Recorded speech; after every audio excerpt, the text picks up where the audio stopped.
Hello dear student, today we are going to study very important topic of coordination compound, crystal field theory. ठीक बच्चों, तो ये जो crystal field theory है इसमें आपको बात करनी है कि जो कोऑर्डिनेशन कंपाउंड में जो कलर होता है, जो मैग्नेटिक प्रॉपर्टी है, उसको हम लोग किस तरह से बच्चों क्या करेंगे, एक्सप्लेन करेंगे। ठीक है, तो let us come to the point. Crystal field theory.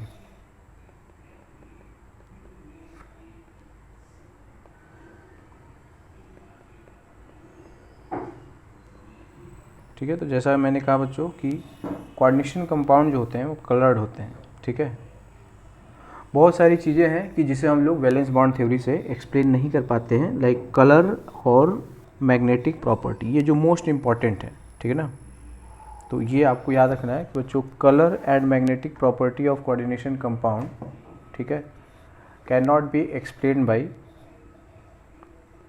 Colour and magnetic properties of coordination compound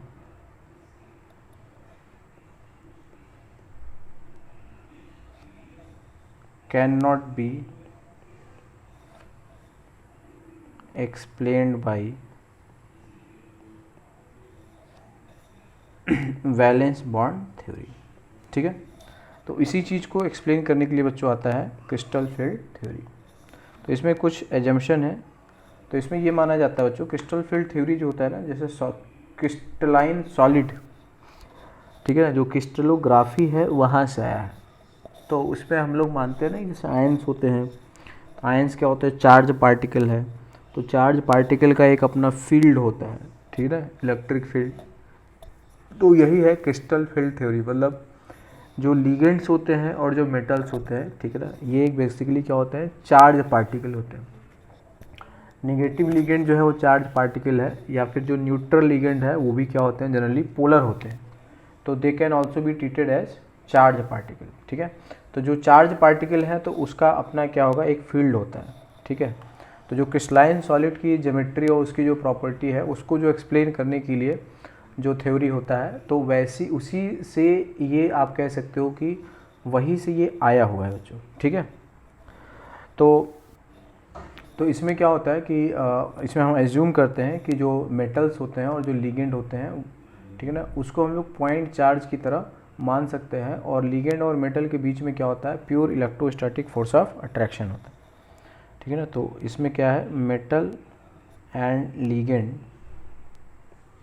ठीक है ना, can be suppose to B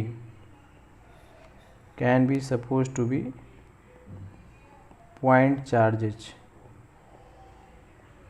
ठीक है, can be suppose to be point charges और पॉइंट डाइपोल, पॉइंट है ना, इनको हम लोग पॉइंट चार्ज या पॉइंट डाइपोल कह सकते हैं। ठीक है, and there is pure electrostatic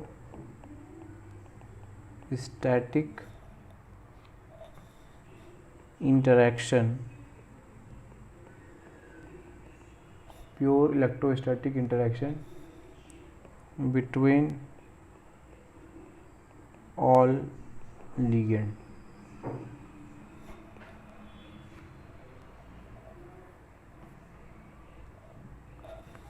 ठीक है, it provide correct electronic arrangement या डिस्ट्रीब्यूशन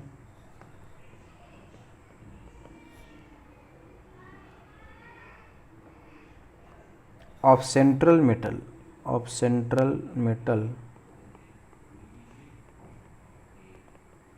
in presence of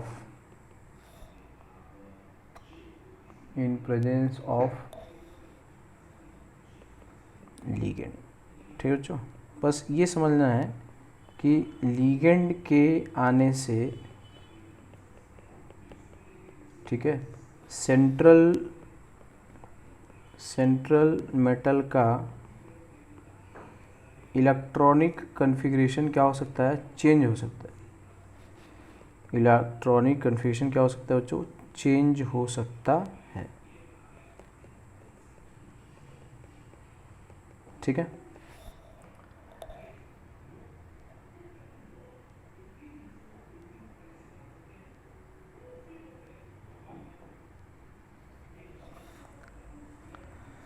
ठीक है। अब वो कैसे होता है वो आगे हम देखने वाले हैं। अब इसमें इसकी एक लिमिटेशन भी है कि हम लोग CFT में मानते हैं, ठीक है ना, CFT यानी कि क्रिस्टल फील्ड थ्योरी। ये एज्यूम करता है, ठीक है ना, एज्यूम करता है कि लीगेंड जो है वो क्या होते हैं, लीगेंड पॉइंट चार्ज होते हैं, ठीक है, पॉइंट चार्ज होते हैं। कि ये एज्यूम करता है कि जो लीगेंड है पॉइंट चार्ज है, मतलब ऐसी प्रॉपर्टी ऑफ कॉम्प्लेक्स जो लीगेंड के स्ट्रक्चर पे डिपेंड करते हैं। इसलिए ऐसी प्रॉपर्टी ऑफ कॉम्प्लेक्स जो लीगेंड के स्ट्रक्चर पे डिपेंड करते हैं, लीगेंड के स्ट्रक्चर पे डिपेंड करता है, ठीक है ना, वे एक्सप्लेन नहीं किए जा सकते, वे एक्सप्लेन CFT से नहीं कर सकते। ठीक है, कि हम उसे जो है क्रिस्टल फील्ड थ्योरी से उसे हम एक्सप्लेन नहीं कर सकते हैं। तो इसमें देखो होता है कि बच्चों कि जो d ऑर्बिटल होता है ना,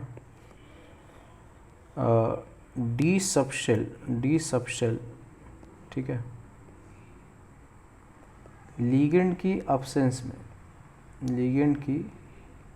ऑब्सेंस में क्या होता है, डीजनरेटेड होता है। अगर लीगेंड नहीं है तो ये डीजनरेटेड होता है, डीजनरेटेड होता है, ठीक है, लीगेंड की ऑब्सेंस में डीजनरेट होता है। जो डी सबशेल होते हैं वो लीगेंड की ऑब्सेंस में क्या होता है, डीजनरेटिंग मतलब आइडेंटिकल एनर्जी, ठीक है, इसका मतलब क्या है, आइडेंटिकल एनर्जी। जैसे ही लीगेंड अप्रोच करता है, ठीक है ना, जैसे ही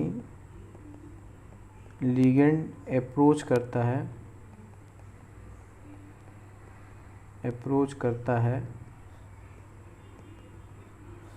ठीक है, डी सबशेल अब डीजनरेटेड नहीं रह पाता है, ठीक है ना, अब डीजनरेटेड नहीं रह पाता है, ठीक है। कारण क्या है, देखो कारण है स्ट्रक्चर। तो जो डी सबशेल होता है ना बच्चों, उसका स्ट्रक्चर कुछ ऐसा होता है, जैसे ये वाला जो हमने बनाया है, ये किसका बनाया है, ये DXY है, ठीक है, और ये जो है ये क्या है, DZ²,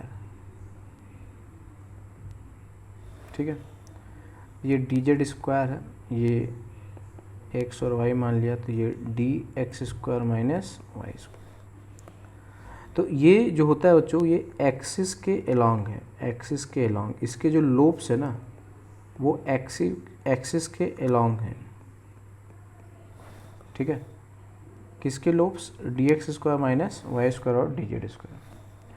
और ये जो बाकी जो तीन ऑर्बिटल्स होते हैं इनके जो लोब्स है, ठीक है, ये जो पंखुड़ी है ना इसी को लोब्स कहते हैं। इलेक्ट्रॉन डेंसिटी को सर्कल करता है, ठीक है ना, बाउंड्री बताता है। तो ये जो लोब्स होते हैं ये सब क्या होते हैं, एक्सिस के बीच में लाई करते हैं, ठीक है। तो मान लो कि अगर हमने इधर x लिया, ये y लिया, इधर हमने y लिया और ये z ले लिया, हम कोई भी एक्सिस कैसे ही मान सकते हैं। इधर x लिया, उधर z ले लिया, तो इसका नाम क्या होगा, ये होगा dxy होगा, ये dyz होगा और ये dzx होगा। ठीक है, तो यहाँ पे जो लोब्स हैं, लोब्स मतलब इलेक्ट्रॉन डेंसिटी। ठीक है, इलेक्ट्रॉन डेंसिटी ये क्या है, in between axis, in between axis, तो ये एक्सिस के बीच में है। ठीक है, तो ऑक्टाहेड्रल ज्योमेट्री में, ठीक है ना, ऑक्टाहेड्रल ज्योमेट्री में लीगेंड मेटल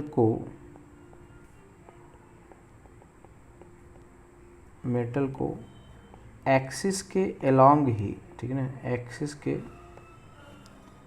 अलोंग ही क्या करता है, अप्रोच करता है।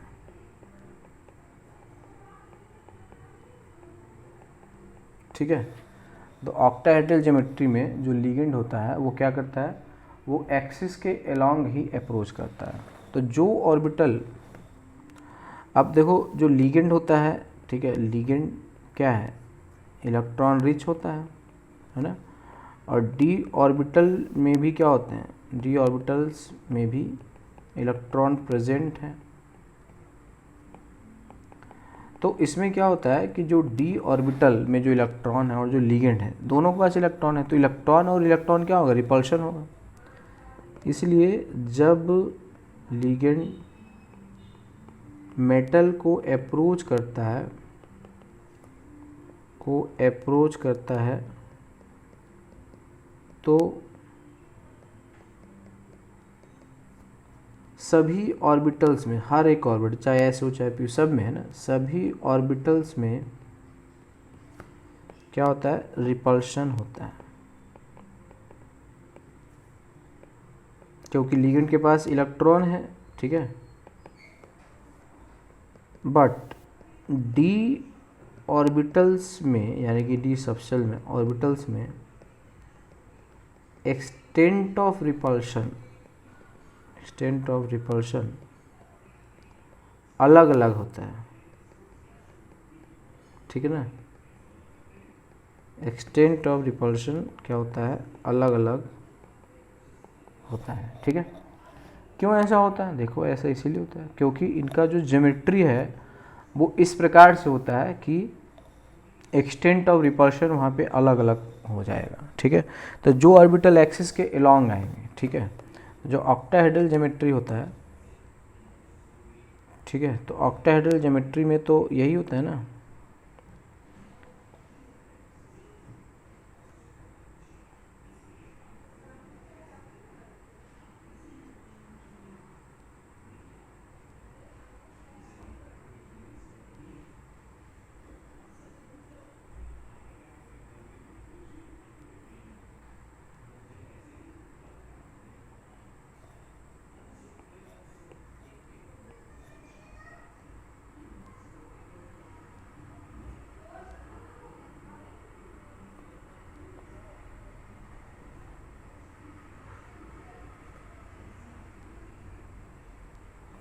तो जो ऑक्टाहेड्रल ज्योमेट्री होता है ये कुछ इस प्रकार से होता है, एक्सिस, चलो एक्सिस बना लेते हैं,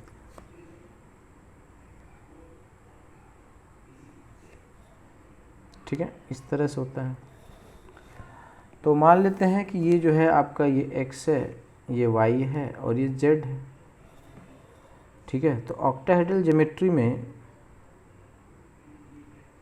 इधर जैसे हो गया -x, इधर क्या हो गया -z, और इधर क्या हो गया -y।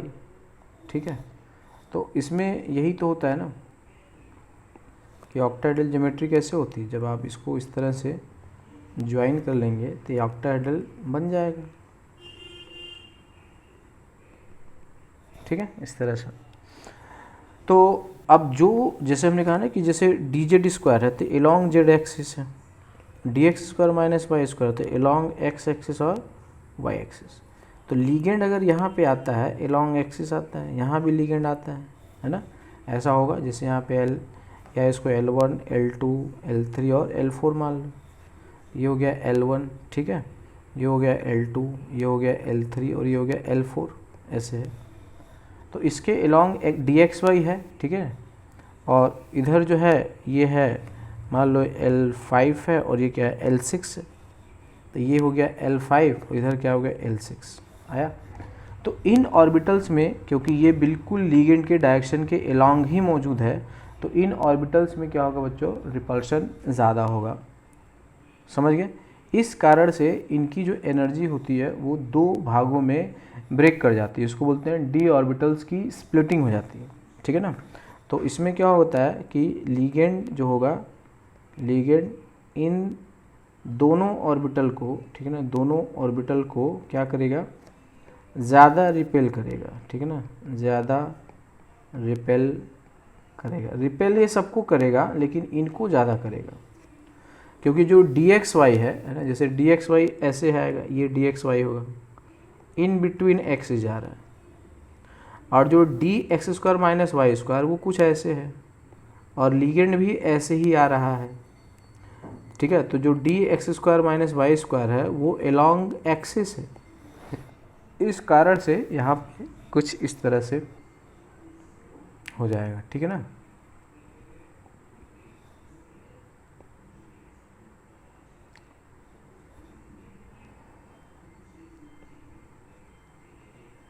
समझ गए? तो जैसे जो dx square minus y square है, ठीक है ना, तो dx square minus y square ये इस तरह से है, इसके अलोंग है ऐसे।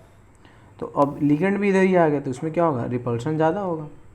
लेकिन जो इन बिटवीन एक्सिस है, कोई ऐसे चल रहा है ना, ऐसे हो रहा है ऐसे, तो इन बिटवीन एक्सिस जैसे कि ये क्या है dx y है, या जो dy z होगा, या जो dz x होगा, तो उसमें क्या होगा, रिपल्शन कम होगा।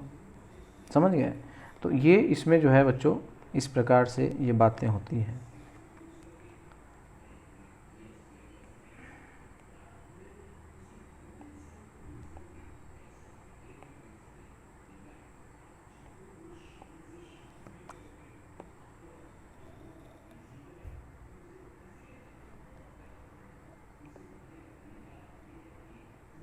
ठीक है,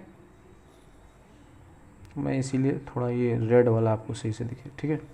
तो ये है इसमें, तो इसलिए क्या होता है बच्चों कि जो लिगेंड होता है उसमें जो रिपल्शन हो रहा है वो काफ़ी ज़्यादा करेगा उन ऑर्बिटल्स को जो एक्सिस के अलोंग आते हैं।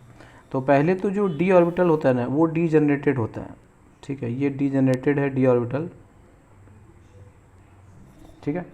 लेकिन जैसे ही लिगेंड आ जाएगा अब ये दो हिस्सों में टूट जाता है, ठीक है। ये इसको बोलते हैं ईजी सेट होते हैं, ठीक है। ईजी सेट में कौन कौन है, जैसे dx square minus y square और dz स्क्वायर, तो ये वाले जो है वो ईजी सेट है। और ये जो होता है ये क्या होता है, ये T2G सेट होता है, ये T2G सेट है, ठीक है। तो ये आपका है dxy dyz और dzx, और यहाँ पे होता है dx square minus y square और dz स्क्वायर, ठीक है बच्चों। तो इस तरह से क्या हो जाता है कि डी ऑर्बिटल में स्प्लिटिंग हो जाती है, और उस स्प्लिटिंग के कारण से इलेक्ट्रॉन का जो अरेंजमेंट होगा वो बदल जाएगा, ठीक है ना। तो इनका जो एवरेज होता है ना, तो उसको हम लोग बोलते हैं बारी सेंटर, बारी सेंटर, ठीक है। और ये जो यहाँ से यहाँ तक की जो गैप होती है, ठीक है, यहाँ से यहाँ तक की जो गैप है इसको हम लोग डेल्टा ओ बोलते हैं, ठीक है ना। यहाँ से यहाँ तक की गैप को क्या बोल रहे हैं, डेल्टा ओ, डेल्टा ओ, ठीक है।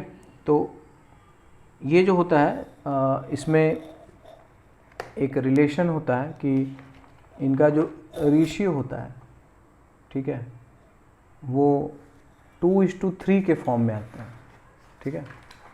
इनका जो रेशियो होता है वो क्या होता है, 2:3 के फॉर्म में आता है, और इस कारण से इनकी जो एनर्जीज होती है वो अलग अलग होती है,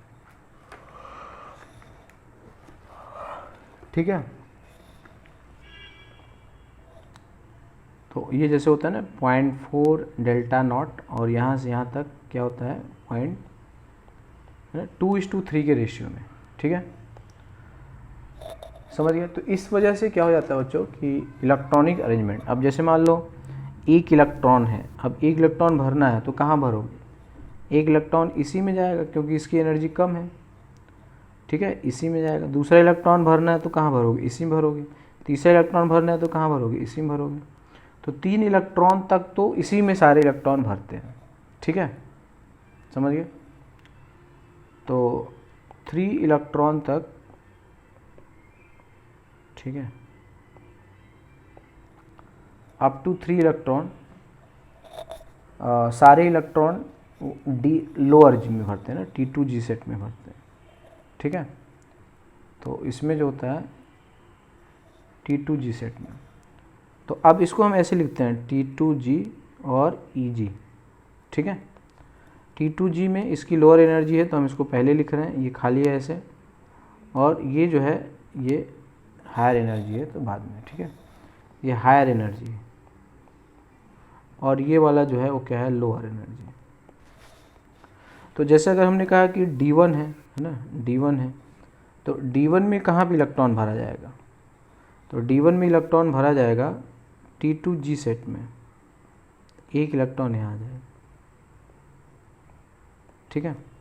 D2 करना है तब कहाँ भरोगे, इसी में जाएगा, अभी इसमें भी हुंस रूल लगेगा, पेयरिंग नहीं करेंगे जब तक सब में एक एक ना हो। अगर हम D3 में आते हैं, ठीक है, तब आपका कुछ इस प्रकार से होगा, ये ऐसे ऐसे। तो ये देखो बच्चों 2 ऑर्बिटल खाली है ना, पहले मैंने समझा दिया था कि भाई ऑक्टाहेड्रल में 2 ही ऑर्बिटल की ज़रूरत होती है, इसलिए वो निकाल लेते हैं। अब वो रीज़न आपको समझ आना चाहिए कि क्यों ऐसा होता है, क्योंकि जो ऑक्टाहेड्रल होता है उसमें क्या होता है कि जो T2 जो EG सेट होता है उसकी एनर्जी क्या हो जाती है, बढ़ जाती है, क्योंकि उसमें रिपल्शन क्या हो जाता है, ज़्यादा लगता है, क्योंकि वो क्या होता है, एक्सिस के एलॉन्ग होता है। तो जब लिगेंड एक्सिस के एलॉन्ग अप्रोच करेगा तो सभी डी ऑर्बिटल्स जो एक्सिस के एलॉन्ग होंगे उसमें रिपल्शन ज़्यादा होगा। लिगेंड जब भी अप्रोच करेगा सभी ऑर्बिटल में रिपल्शन ज़्यादा होगा, चाहे वो डी का हो, चाहे एस का हो, चाहे पी का हो। डी में 5 ऑर्बिटल्स होते हैं और सबकी जो डायरेक्शंस है वो अलग अलग होते हैं, ठीक है। तो जो ऑक्टाहेड्रल ज्योमेट्री होता है उसमें डायरेक्शन एलॉन्ग एक्सिस ही आ जाता है, ठीक है ना, फेस सेंटर के एलॉन्ग जो है तो वो आते हैं, ठीक है। तो ये ऐसी एलॉन्ग एक्सिस ही आ जाता है। इस वजह से वो ऑर्बिटल्स जो एलॉन्ग एक्सिस होते हैं, है ना, दे एक्सपीरियंस ग्रेटर रिपल्सिव फोर्स, और अगर रिपल्सिव फोर्स होगा तो निश्चित रूप से उसकी जो एनर्जी होगा वो क्या हो जाएगा, बढ़ जाएगा, ठीक है। तो D3 में होगा तो इस तरह से करोगे। अब आते हैं बच्चों मोस्ट इम्पॉर्टेंट जो है वो है D4 में। तो जैसे अगर हम D4 में जाते हैं, ठीक है, तो अब यहाँ पे हमारे पास 2 ऑप्शन है, ठीक है, 2 ऑप्शन है। वो 2 ऑप्शन कौन कौन से हैं कि हमने जो चौथा इलेक्ट्रॉन है, 3 इलेक्ट्रॉन तो यहाँ पे भर दोगे। अब ये जो 4th इलेक्ट्रॉन है ना, ये जो 4th इलेक्ट्रॉन है, ठीक है ना, 2 ऑप्शन है, ठीक है, 2 ऑप्शन, या तो है ना T2G में क्या कर दें, पेयरिंग कर दें, ठीक है, या तो T2G में पेयरिंग कर दें, या फिर EG में प्रमोट कर दें, है ना। तो जैसे हमने कहा था कि ये जो d ऑर्बिटल है, पहले तो ये सारे d जनरेटेड थे, ठीक है, और जैसे ही यहाँ पर लिगेंड आता है अब ये 2 हिस्सों में स्प्लिट कर जाता है। तो एक लोअर एनर्जी रिलेटिव पे होता है, एनर्जी सबकी ज़्यादा है, सबकी ज़्यादा है। तो ये जो होता है ये T2G है और ये वाला जो है वो EG है। अब आपके पास जो चौथा इलेक्ट्रॉन है, अब हमारे पास बचता है ऑप्शन क्या है कि हम इसको इसी में भर के पेयरिंग कर दें यहाँ पे। दूसरा है कि हम इसको उठा के यहाँ भेज दें। यहाँ भेजोगे तो ये डेल्टा नॉट है ना, तो इसमें भी एनर्जी का डिफरेंस है। तो इसलिए क्या होगा बच्चों कि हमें सोचना पड़ेगा कि हम क्या करें जिससे एनर्जी का कम हो, ठीक है। तो इसमें क्या होगा कि पेयरिंग करने में भी रिपल्शन होगा ना, पेयरिंग करने में क्या चाहिए, एनर्जी रिक्वायर्ड है, एनर्जी क्या है, रिक्वायर्ड है, है ना, पेयरिंग करने में एनर्जी क्या रिक्वायर्ड है। और दूसरा जो ऑप्शन था है ना कि उसको क्या कर दिया जाए, प्रमोट कर दिया जाए, है ना। तो प्रमोशन में भी एनर्जी रिक्वायर्ड है क्योंकि वो हायर एनर्जी लेवल पे है, ठीक है, में भी एनर्जी क्या है, रिक्वायर्ड। तो प्रमोशन में भी एनर्जी रिक्वायर्ड है और पेयरिंग में भी एनर्जी रिक्वायर्ड है। अब क्या सोचना हो, कौन कब है ना, कि आपको जैसे आपको किसी जगह आप किसी रेस्टोरेंट में खाना खाने जाते हैं तो आप बोलते हैं अलग अलग आइटम मंगाएंगे तो 500 रुपये का आएगा, है ना। आपने पनीर की सब्ज़ी मंगा ली, रोटी मंगा ली और भी कुछ मंगा लिया। और अगर आपने एक सिंपल थाली मंगा ली जिसमें हर प्रकार की सब्जियां हैं, सब कुछ है, तो वो सस्ता आता है। तो ज़्यादातर लोग जो होते हैं वो यही करते हैं। हाँ, जिनके पास पैसे ज़्यादा होते हैं, जिनके पास ज़्यादा शौक होता है, वो अलग अलग इंडिविजुअल आइटम को ऑर्डर करते हैं। तो यहाँ पे भी दो ऑप्शन है कि हम जो फोर्थ इलेक्ट्रॉन है उसको हम नीचे ही लेवल में जाके पेयरिंग कर दें। तो पेयरिंग करना भी आसान नहीं है, क्यों? क्योंकि एक ऑर्बिटल में जब आप 2 इलेक्ट्रॉन रखेंगे तो निश्चित रूप से इसमें भी रिपल्शन होगा, है ना। तो इसमें भी एनर्जी रिक्वायर्ड होगा। और दूसरा होगा कि हम उस चौथे इलेक्ट्रॉन को यहाँ पे न भर के यहाँ पे लेके जाएंगे तो आपको इतना जो डेल्टा ओ, ये जो एनर्जी गैप क्रिएट हुआ था, इस एनर्जी गैप को भी पार करना पड़ेगा, क्रॉस करना पड़ेगा, ठीक है। तो जो फोर्थ कमिंग इलेक्ट्रॉन है, उस कमिंग इलेक्ट्रॉन के पास दो ऑप्शन था, हम उसको पेयरिंग कर दें। पेयरिंग करेंगे तो उसके लिए पेयरिंग एनर्जी चाहिए, तो उसको हम पी कहते हैं, पेयरिंग एनर्जी। और अगर हम उसको प्रमोट करते हैं तो क्या होगा, डेल्टा नॉट आपको देना पड़ेगा, ठीक है। तो इसमें ये होगा कि फोर्थ इलेक्ट्रॉन, ठीक है ना, पेयरिंग एनर्जी देना पड़ेगा या डेल्टा ओ देना पड़ेगा, ठीक है। पेयरिंग एनर्जी, क्योंकि दो ऑप्शन है, देना पड़ेगा या डेल्टा ओ देना पड़ेगा। तो डेल्टा नॉट देना पड़ेगा, तो अब देखना पड़ेगा कौन ज़्यादा है, ठीक है। तो जो कम होगा इलेक्ट्रॉन उसके अकॉर्डिंग भरा जाएगा, ठीक है। इलेक्ट्रॉन उसके अकॉर्डिंग भरा जाएगा जो कम होगा। पेयरिंग एनर्जी कम होगा कि डेल्टा नॉट कम होगा, ठीक है बच्चों। तो अब इसमें बात आती है कि इसमें से कौन कम है, वो कैसे डिसाइड होगा।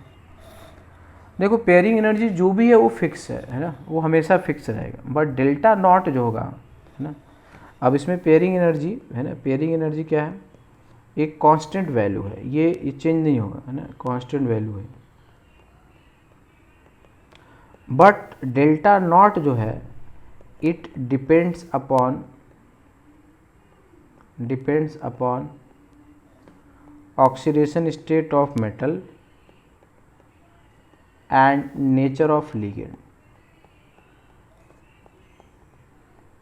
ठीक है। तो डेल्टा नॉट ज़्यादा होता है अगर ऑक्सीडेशन स्टेट ऑफ मेटल ज़्यादा पॉजिटिव होता है, या फिर ये ज़्यादा होता है अगर स्ट्रॉन्ग फील्ड लिगेंड होता है, स्ट्रॉन्ग फील्ड लिगेंड। तो अगर स्ट्रॉन्ग फील्ड लिगेंड होगा तो ज़्यादा, है ना, इसीलिए बोलते हैं बच्चों स्ट्रॉन्ग फील्ड है।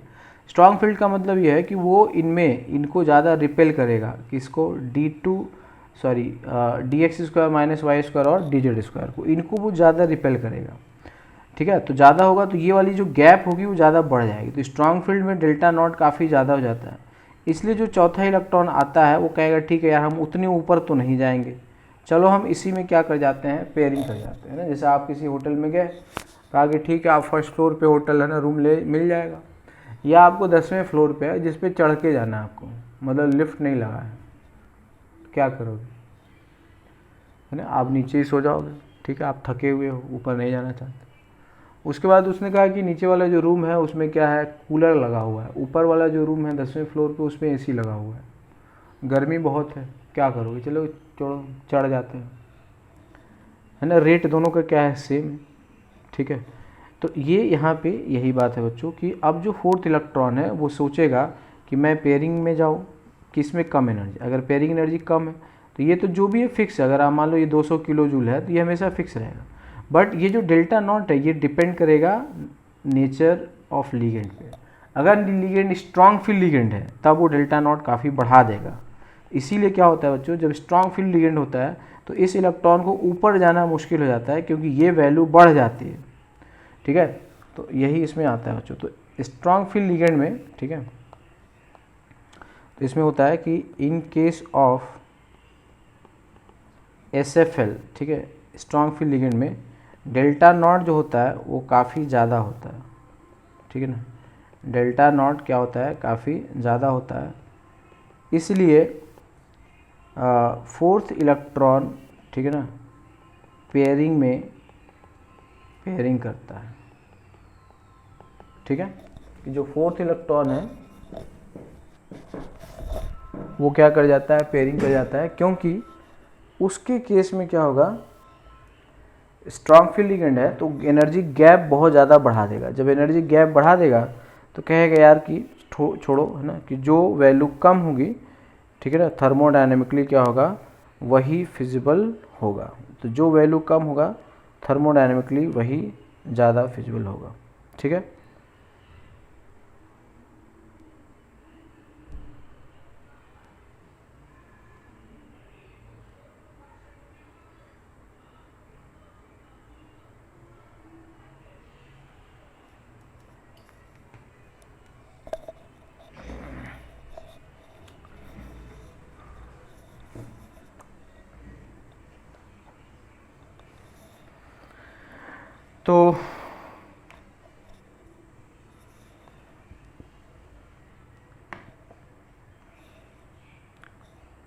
तो इसमें बच्चों स्ट्रॉन्ग फील्ड लिगेंड में इसीलिए हम क्या करते हैं बच्चों, पेयरिंग कराते हैं, ठीक है। तो जैसे D1 है ना, D2 है, D3 है, D4 है, D5 है, D6 है, ठीक है ना। तो D1 है तो T2G और EG है ना, तो यहाँ पे ये 3 ऑर्बिटल हैं और यहाँ पे ये 2 ऑर्बिटल है। तो D1 है तो आप क्या लिखोगे, T2G1 और यहाँ पे EG 0। D2 है तो T2G2 और EG 0। D3 है तो T2G3 और EG 0। D4 है तब 2 ऑप्शन है, ठीक है। अगर WFL होगा तो T2G3 और EG1 होगा, और अगर SFL होगा तो T2G4 होगा और EG 0। ये SFL में होगा और ये WFL में। क्यों ऐसा होगा, समझ में आया? क्योंकि जब वीक फील्ड लिगेंड होगा तो ये जो गैप होगा ना, ये बहुत कम गैप होगा, ठीक है। ये जो WFL है वीक फील्ड लिगेंड में, तो ये जो गैप है ना, गैप काफ़ी क्या होगा, कम होगा। तो इस इलेक्ट्रॉन को, है ना, इससे मान लो कि पेयरिंग एनर्जी मान लो 20 किलो जूल है, सपोज कर लो, और पेयरिंग एनर्जी, और यहाँ से यहाँ जाने में, है ना, मान लो 18 किलो जूल है, ठीक है। तो कौन आसान होगा, 18 किलो जूल आसान होगा, ठीक है ना। जैसे आप सेकंड फ्लोर पे जाओगे AC मिल जाएगा सेम रेट पे, है ना, और ग्राउंड फ्लोर पे रहोगे तो नहीं मिलेगा, तो सेकंड फ्लोर पे भाग जाओगे, ठीक है। और अगर जो WFL, अगर जब SFL होगा तो अब ये बन गया मान लो, है ना, 30 किलो जूल हो गया, क्योंकि स्ट्रॉन्ग फील्ड लिगेंड है। तो ये जो डेल्टा नॉट है, ये जो गैप है वो काफ़ी बढ़ गया है। तब कहोगे यार 10 रुपये 30 रुपये देना है कि 20 रुपये देना है, तो कहोगे चलो 20 रुपये देना है, ये मतलब। तो यहाँ पे तो पेयरिंग एनर्जी क्या है, वो 20 किलो जूल ही है। तो जब स्ट्रॉन्ग फील्ड लिगेंड होगा तो गैप काफ़ी बढ़ जाएगा, तो नीचे रहना पसंद करेगा।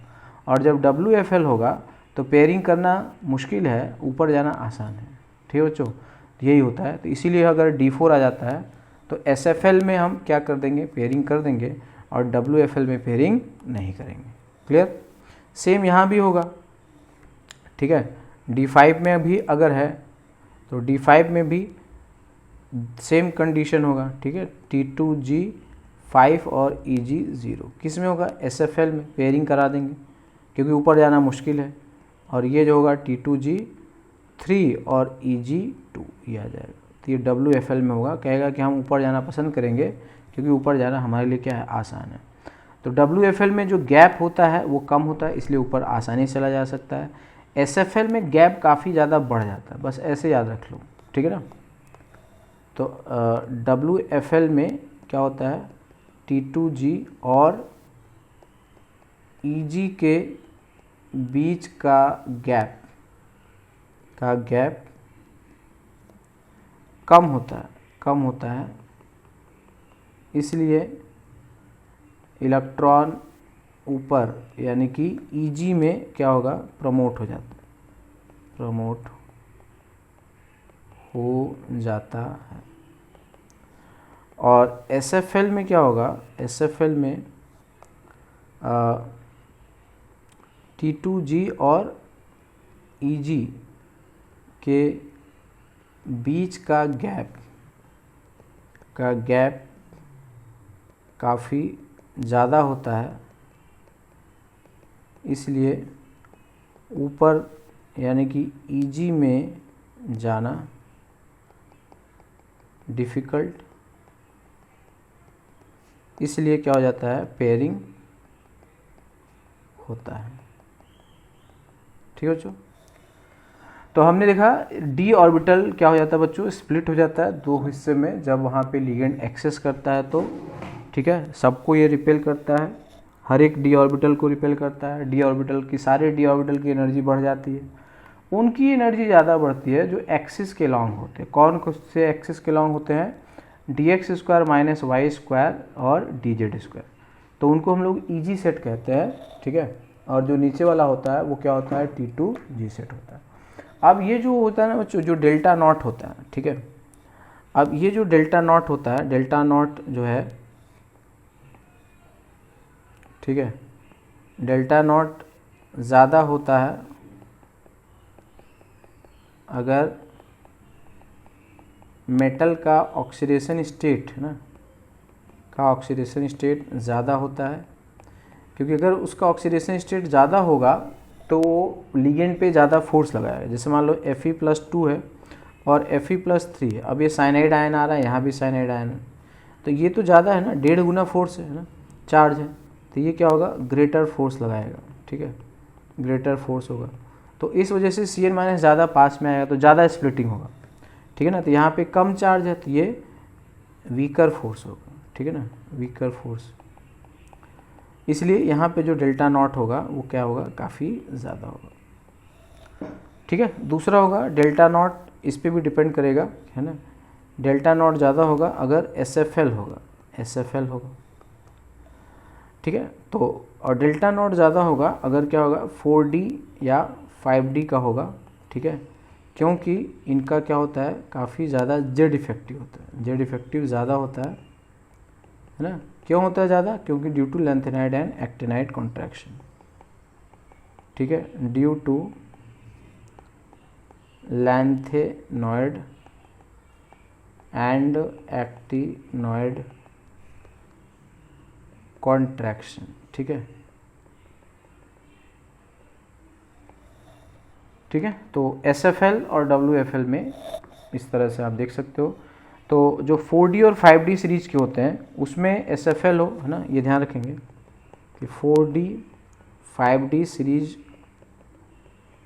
सीरीज वाले, है ना, मेटल में, ठीक है ना, डेल्टा नॉट काफ़ी ज़्यादा होता है। ठीक है ना, काफ़ी ज़्यादा होता है।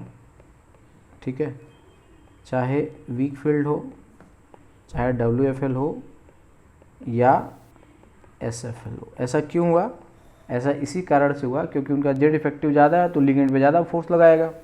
अगर वो लिगेंड पे ज़्यादा फोर्स लगाएगा तो लिगेंड क्या होगा, मेटल आयन को और ज़्यादा पास में क्या करेगा, ठीक है ना, और पास आ जाएगा, इसलिए वो क्या होगा, मेटल के d ऑर्बिटल्स को ज़्यादा रिपेल करना शुरू करेगा और जो एनर्जी गैप होगा वो बढ़ जाएगा। ठीक है, समझ गए। तो ये जो है बच्चों, ये कुछ बेसिक बातें हैं। अच्छा, जो स्प्लिटिंग एनर्जी होता है, जैसे नेचर ऑफ लिगेंड पे डिपेंड करता है, जैसे स्ट्रॉन्ग फील्ड लिगेंड है, वीक फील्ड लिगेंड है। ठीक है ना, तो जो डेल्टा नॉट है, जैसे कि डेल्टा नॉट का जो ऑर्डर है, जैसे मान लो है COCN6 3- greater than CONO2 6 3- greater than CONH3, जो अच्छा लिगेंड है। ठीक है ना, 3+ COH2O 6 3+ एंड COF6 3 माइनस, ठीक है। ये डेल्टा नॉट का ऑर्डर है।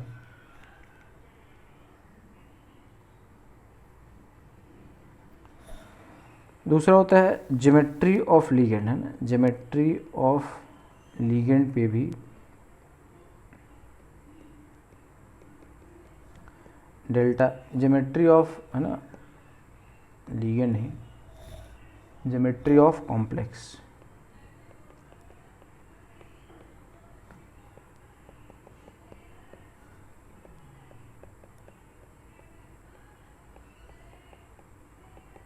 ठीक है। तो सबसे ज़्यादा जो स्प्लिटिंग होता है वो डेल्टा ऑफ स्क्वायर प्लेनर में होता है। उसके बाद होता है डेल्टा ऑफ ऑक्टाहेड्रल, उसके बाद होता है डेल्टा ऑफ टेट्रा, ठीक है। सबसे ज़्यादा स्प्लिटिंग एनर्जी जो होती है, गैप जो होता है, वो उसमें आता है।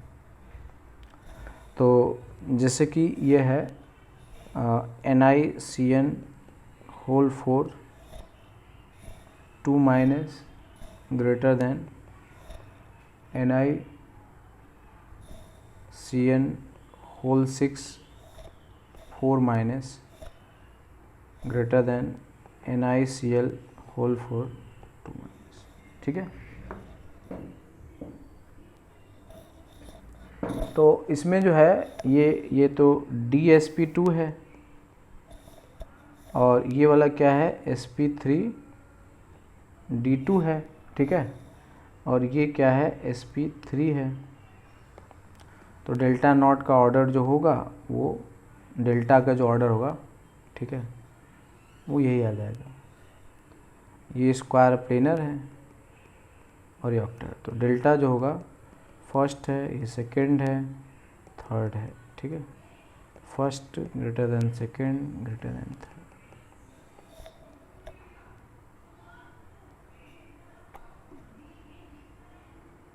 ठीक है बच्चों। तो अब हम लोग एक एक करके केस स्टडी देखेंगे, ठीक है। तो सबसे पहले हम लोग बात करते हैं बच्चों D4 पे, ठीक है। D0, D1, D2, D3 अगर हम इसकी बात करें, ठीक है ना। तो जैसे अगर D0 है, D1 है, D2 है, अभी हम ऑक्टाहेड्रल में बात करते हैं, ठीक है, और D3 है। तो D0 में कुछ इलेक्ट्रॉन ही नहीं है ना। तो ये इसी प्रकार से हाइब्रिडेशन चलेगा ऐसे, ठीक है। तो ये आएगा D2sp3, ठीक है। अब जैसे ये D0 है ना, तो D1 में क्या होगा, बस यही इसी में होगा, ठीक है ना। यहाँ पे रहेगा ऐसे और ऐसे। अब इसमें कोई भी हो, SFL हो चाहे WFL हो, ठीक है ना। अगर इस तरह से आपको देखना है तो ये नीचे होता है और ये ऊपर होता है, तो एक इलेक्ट्रॉन है, ठीक है। तो 0 है तो कुछ कोई बात नहीं, 1 है तो यहीं रहेगा, 2 है तो यहीं रहेगा, 3 है तो यहीं रहेगा। बात तब आएगी जब फोर्थ इलेक्ट्रॉन आएगा, तो देखना होगा इसमें डालें या इधर भेजें, जो आसान होगा। तो WFL में होगा तो ऊपर जाना आसान है, SFL होगा तो ऊपर जाना मुश्किल हो जाएगा, ठीक है ना। तो इस तरह से बच्चों देख लेंगे। तो D1 में हो गया, है ना। D2 में भी कोई फ़र्क नहीं पड़ता है, यहाँ पे 2 हो गया, ठीक है, ऊपर वाला खाली है। तो यहाँ भी चाहे SFL हो या WFL हो। D3 है, ठीक है, तो यहाँ पे अभी 3 है,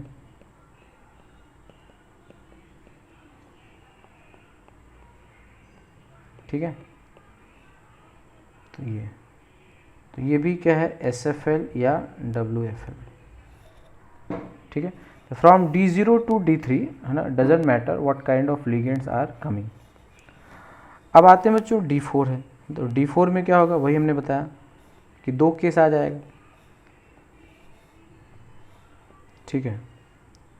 एक तो अगर WFL होगा तो ये बहुत ही पास में आएगा, और अगर ये SFL होगा तो ये बहुत ही ऊपर चला गया, यहाँ पे आ गया, ये डिफरेंस। तो ये यहाँ पे होगा डेल्टा नॉट और यहाँ पे ये होगा डेल्टा नॉट। तो ये WFL में रहेगा और ये SFL में रहेगा। तो WFL में क्या होगा कि वो जो 4th इलेक्ट्रॉन है ये कहेगा कि मुझे नीचे नहीं रहना है, ये ऊपर चला जाएगा। और इस वाले केस में कहेगा कि यार ऊपर जाना तो बड़ा मुश्किल लग रहा है, ठीक है ना, तो क्यों नहीं हम नीचे रह जाते हैं। यहाँ पे पेयरिंग हो जाएगा, ठीक है। तो D4 में क्या होगा कि अगर क्या रहेगा, WFL रहेगा तो ये ऐसे, ये WFL के केस में होगा।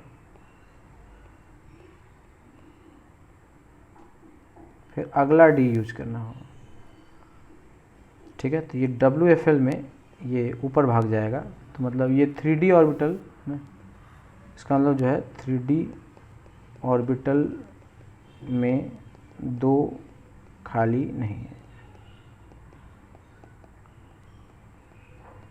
इसलिए यहाँ पर ये क्या आएगा, एक S होगा और ये P होगा और ये D आगे वाला जाएगा, ठीक है। तो ये हो जाता है sp3d2। ये क्या बोलोगे, आउटर ऑर्बिटल, ठीक है, और हाई स्पिन, या उसको स्पिन फ्री भी कहते हैं, हाई स्पिन और स्पिन फ्री, ठीक है। हाई स्पिन या उसको क्या बोलते हैं, स्पिन फ्री। तो अगर D4 होगा तो इस तरह से होगा WFL में, क्लियर। और इसका जो म्यू निकालोगे मैग्नेटिक मोमेंट, क्या निकालोगे, √4 × 4 + 2, तो √24 आ जाएगा, दैट इज़ 4.9 BM के आसपास, ठीक है, 4.9 BM।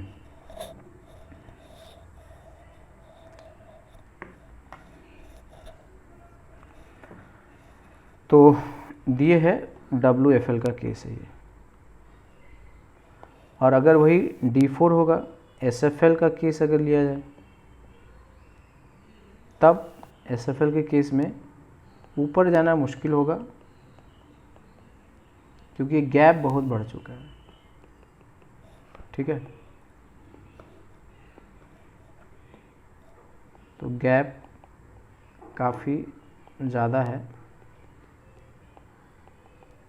इसलिए यहीं पे इलेक्ट्रॉन रहेगा, तो यहाँ पे पेयरिंग हो जाएगा। तो इस केस में क्या होगा कि जो हाइब्रिडेशन आएगा वो कुछ इस प्रकार से आएगा,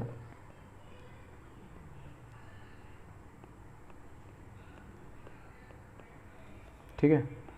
तो इसमें पेयरिंग करा लेना है ऐसे, तो यहाँ से यहाँ तक क्या आएगा, D2sp3, इसको क्या बोलेंगे, इनर ऑर्बिटल कॉम्प्लेक्स, ठीक है, लो स्पिन कॉम्प्लेक्स है ना, तो लो स्पिन कॉम्प्लेक्स, ठीक है, या इसको स्पिन पेयर्ड कहते हैं, स्पिन पेयर्ड कॉम्प्लेक्स। तो SFL में होगा, ठीक है ना, SFL में पेयरिंग कराना है, WFL में पेयरिंग नहीं कराना है, और उसका जो हाइब्रिडेशन आएगा D2sp3 आएगा, ज्योमेट्री जो होगा वो ऑक्टाहेड्रल होगा, ठीक है। तो D4 जो होगा से WFL है, SFL है, ठीक है। तो यहाँ पे D2sp3 चलेगा और यहाँ पर sp3d2 चलेगा, इसको क्या बोलोगे, आउटर ऑर्बिटल, है ना। यहाँ पे कन्फिग्रेशन होगा T2g3 और Eg1, यहाँ पे कन्फिग्रेशन होगा T2g4 और Eg0, तो इसको बोलेंगे इनर ऑर्बिटल कॉम्प्लेक्स, ठीक है। तो वो D2sp3 है, इसको लो स्पिन कॉम्प्लेक्स कहते हैं, लो स्पिन या स्पिन पेयर्ड, इसको क्या बोलते हैं, हाई स्पिन या स्पिन फ्री कॉम्प्लेक्स,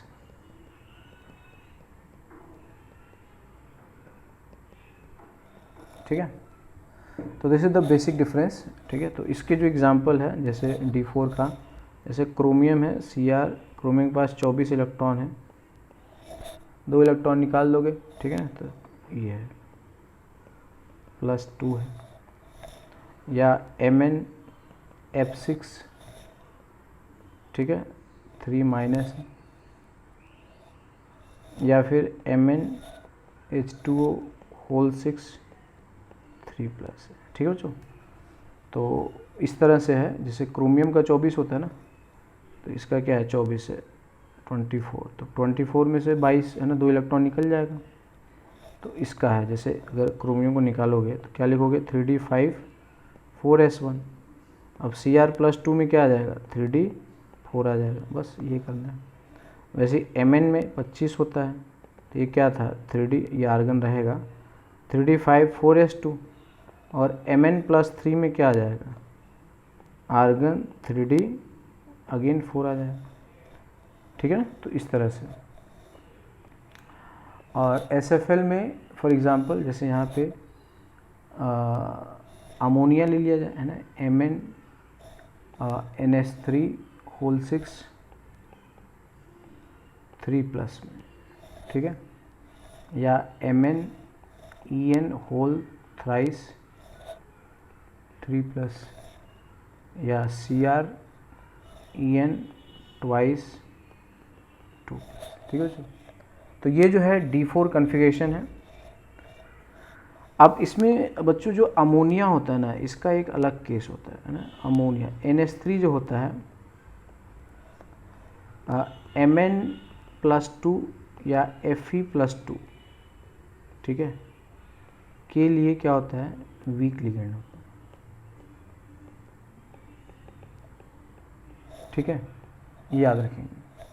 +2 अगर +3 रहेगा, जैसे ये Mn+3 हो जाए और Fe+3 हो जाए, ठीक है, तो यहाँ पे NH3 क्या हो जाएगा SFL हो जाएगा, मतलब काम SFL, क्योंकि हाई चार्ज डेंसिटी होगी ना, चार्ज अगर बढ़ा दोगे तो अमोनिया को और ज़्यादा अट्रैक्ट करेगा, चार्ज अगर कम रहेगा तो उतना ज़्यादा अट्रैक्ट नहीं करेगा, ठीक है।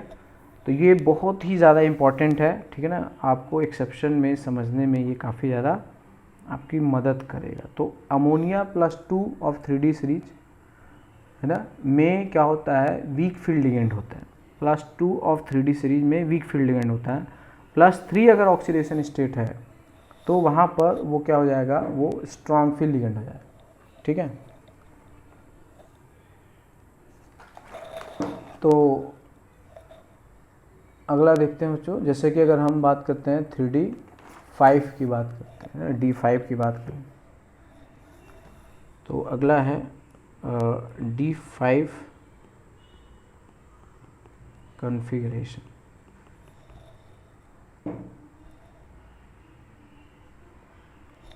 तो इसमें भी वही आएगा बच्चों, D5 में SFL और WFL। तो अगर WFL होगा तो ये EG पास में होगा, तो ये सब कूद के ऊपर भाग जाएंगे, है ना। ये होगा WFL, ये कम गैप है। और अगर ये SFL होगा ये गैप काफ़ी बढ़ जाएगा, ठीक है। तो ये अगर SFL है तो ये जो गैप है वो काफ़ी ज़्यादा हो जाएगा, ठीक है। तो इस केस में आपको इसी में क्या कर देनी है, इनकी पेयरिंग कर देनी है,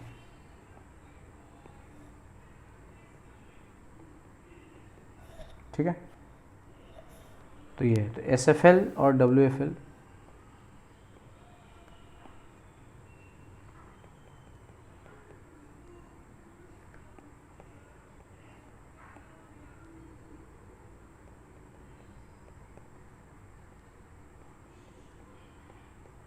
ठीक है। तो WFL और SFL में इस तरह से होगा बच्चों, ठीक है। तो इसमें 5 ही इलेक्ट्रॉन है, मैं यहाँ पे 6 बना दिया हूँ,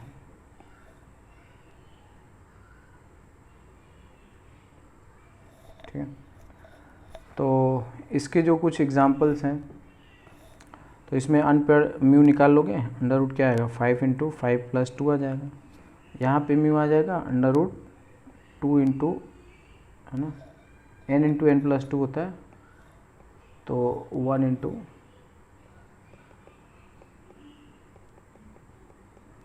ये √3 आएगा 1.73 BM आ जाएगा, ठीक है। और इसका लगभग 5.9 आ जाएगा। तो इसमें जो हाइब्रिडेशन होगा वो क्या आएगा, sp3d2 आ जाएगा। और इसमें क्या आएगा, ये D खाली है इसलिए इसका नाम होगा D2sp3। यहाँ पे इनर ऑर्बिटल बनेगा और इसके केस में क्या होगा, आउटर ऑर्बिटल बनेगा, ठीक है। ये हाई स्पिन है या स्पिन फ्री है, ये लो स्पिन है या स्पिन पेयर्ड, ठीक है। जो स्पिन करने वाले हैं वो क्या हो चुके हैं, पेयर्ड। तो इसके जो एग्जांपल है, जैसे ये है MnH2O6+2, ठीक है। FeH2O6+3,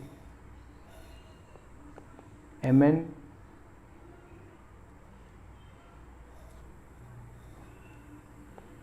F6 4-,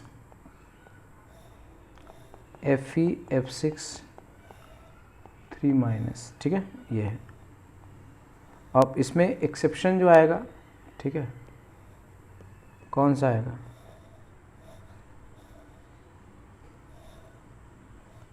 आगे भी देखते हैं। जैसे इसका एग्जाम्पल जो आएगा, ये है Mn En2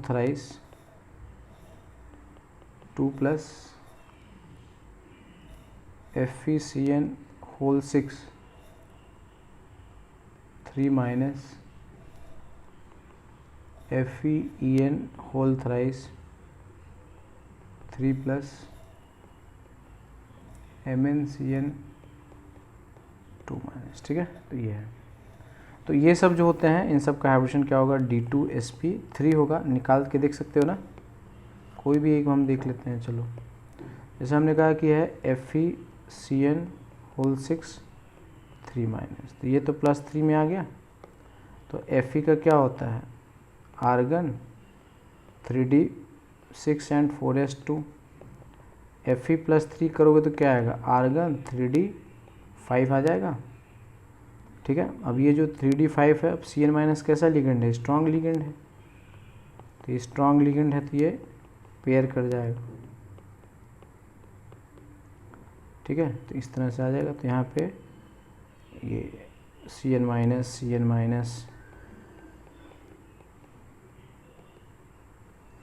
तो क्या हो जाएगा, D2sp3, ठीक है।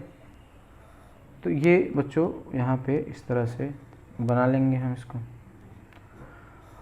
अब इसमें जैसा कि अभी हमने बताया, ठीक है, कि अमोनिया है ना, MnNH3 और 2+, ये क्या आएगा, जबकि अमोनिया का हम लोग स्ट्रॉन्ग फील्ड लिगेंड है। हमने पहले ही बता दिया कि अमोनिया +2 के साथ, है ना, स्पेशली कहाँ बताया मैंने,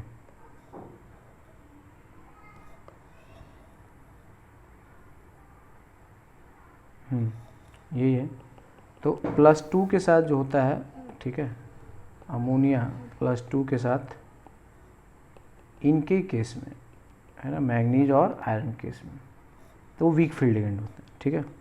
तो यहीं पे अगर हम बात कर लें तो ये जो होगा, ये क्या आएगा, ये आएगा sp3d2 होगा। यहाँ पे Mn+2 पे बहुत ज़्यादा हाई चार्ज डेंसिटी नहीं है ना, Mn+2 पर हाई चार्ज डेंसिटी नहीं है,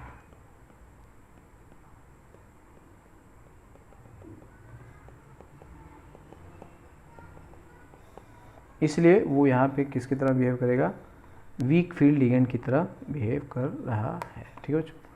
तो इसको बहुत अच्छे से कर लेना बच्चों, क्योंकि ये बहुत ही ज़्यादा इम्पॉर्टेंट है, बहुत सारे इस पर क्वेश्चंस बनते हैं, ठीक है। बहुत सारी बातें इसके अंदर हैं, ठीक है। ध्यान से पढ़ते हैं।